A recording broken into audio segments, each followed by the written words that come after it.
Hi, it's on TV, RPG once again. I'm back to explain about what happened in our episode after we have came together and they were about to fight the first rook, the black rook. Well, unfortunately, we were trying to do new equipment and audio, and it messed up, so we had to scrap the whole thing. But I can explain to you guys what exactly happened during that campaign story. So, our adventurers meet up again.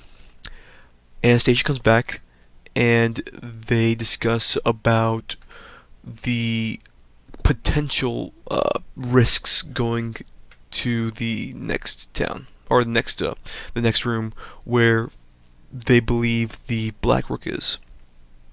They go forward and they sneak into the throne room and they hear the Black Rook discuss how he intends to just buy more things. He's not content with what he has and how he wants bigger, more glittery things to fill some kind of hole in his heart that they do not yet understand, even as the war around him, as his fighters fight the rebellion. He simply just wants to buy things and get new things.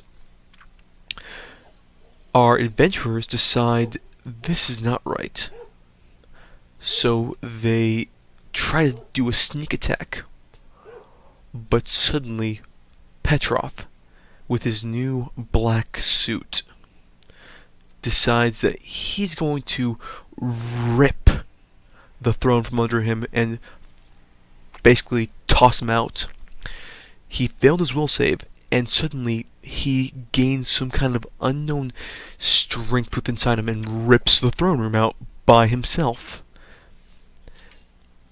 Doing that, he basically causes all of them to be noticed, obviously, because, whoa, there's a bunch of guys behind the throne room and they just try to kill our Black Rook. This starts a fight between them and the guards. While that's happening, they must all continually make will saves to save them from some kind of power that's influencing them and turning them into gold very slowly. It's then revealed the Black Rook survived, and he begins his offense. They begin to attack the Black Rook, and he goes down fairly easily. But they don't trust that he went down too easily. It's because he was pulling together all the gold around him in this room, and he became a giant golden stone golem, and began his next offensive. Once again, Anastasia goes to the forefront of the battle, even though she has the lowest HP, and does the most damage, and then gets knocked down.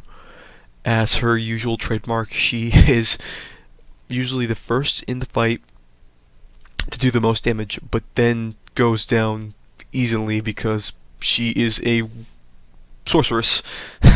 She's not meant to be the tank. But it did the job. It got him weak, and they were able to take him down.